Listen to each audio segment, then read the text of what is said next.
So what is our path to midterm victory?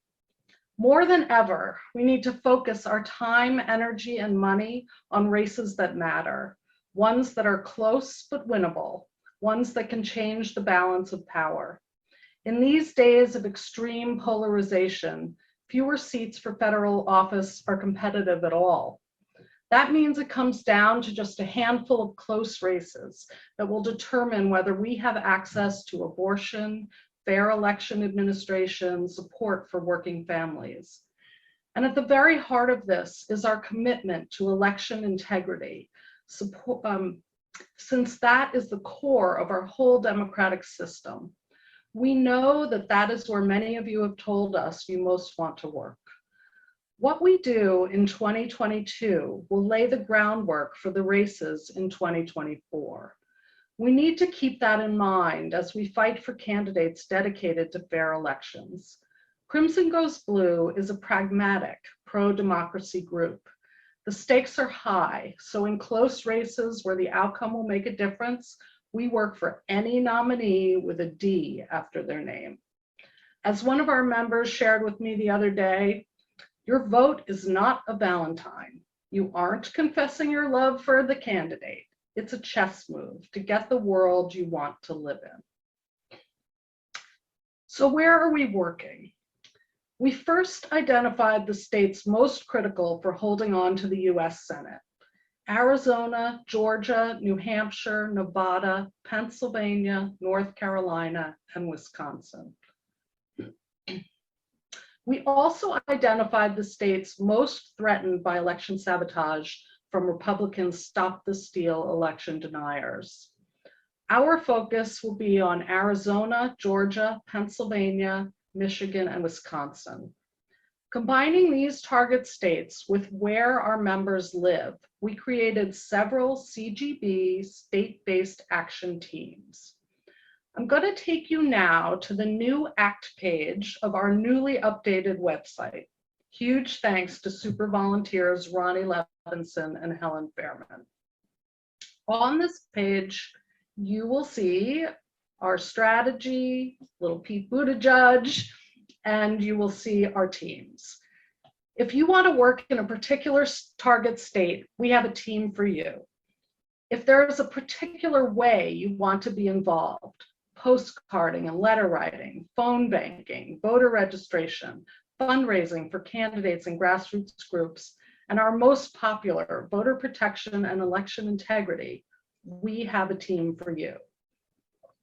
And we have selected the highest impact activities for each team to do. I'm going to just show you Pennsylvania as an example. Every team has a leader,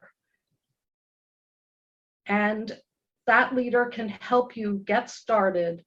Each team also has its own Slack channel where we work on projects and share information about the political landscape. We also have listed everybody who's currently in office, what are the key races, and where we're going to need the most help. Now, I want to ask everyone to fill out the new join form at the link that David's going to put in the chat. We have added to the information we used to ask new members to give us when they join, because we need to know where you want to focus your energies. If you've been part of Crinson Goes Blue from early on, you likely have not told us your interests. So please indulge us right now so we can be the most effective force possible. While you fill out the form, Lisa and I are going to perform an interpretive dance. Anna, could you please cue up the music? No, I'm just kidding. You really wouldn't want to see that. But please fill out the form now. It only takes a minute. I also want to emphasize that, of course, in addition to your time and efforts, we hope you will contribute your money as well. Through our Crinson Goes Blueprint portfolio, we have made sure money is targeted in the most effective way. In 2020, Democrats wasted $400 million on just 2 Senate races that we didn't have a chance of winning. That was Amy McGrath against Mitch McConnell and Jamie Harrison against Lindsey Graham. I know many of us were tempted by the prospect of ousting those awful senators, but it really was a waste. Funds were better spent on the Senate races in Georgia, which ensured that McConnell and Graham were no longer in the majority. We have set a goal to raise $1 million for the midterms from our members and our friends, and we are already more than a quarter way there thanks to early gifts and the match challenge we just received. We're asking you to contribute tonight to reach our goal. Donating is an important form of activism. I want to close by telling you what gives me hope.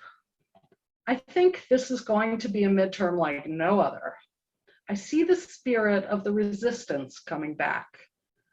The core tactic of the MAGA Republicans' authoritarian movement is to erode our will to resist, to make us complacent or disillusioned. Our rights are being taken away in the Supreme Court. Gun violence is in the schools and in the headlines, and seditionists are threatening our free and fair elections. That sure fills me with rage, and rage motivates Democrats to turn out. More concretely, our battles in court have made the maps fairer than we had expected. We have some very strong candidates, and they have some terrible candidates.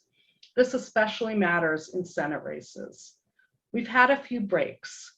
The strongest opponent against Senator Maggie Hassan in New Hampshire decided not to run. Josh Shapiro is running for governor in Pennsylvania against Doug Mastriano, a white Christian nationalist who wants to outlaw all abortions without exception and participated in the January 6th insurrection.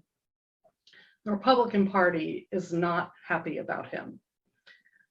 In Michigan, Gretchen Whitmer got a break in the governor's race when two of the top Republican contenders could not get on the ballot because so many of their signatures were forged by the folks they hired to gather signatures.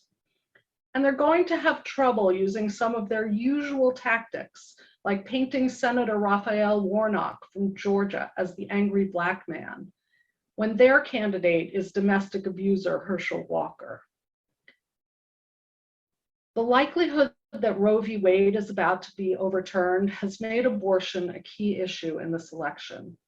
Though Republicans have been working on it for years, you'll notice that they are not running around bragging about taking away this right.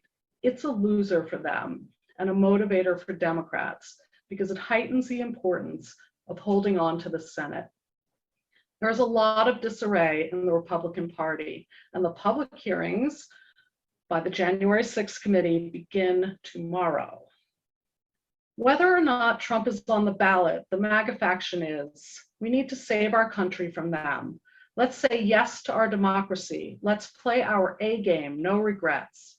If we are relentless about it, we can hold up the sky.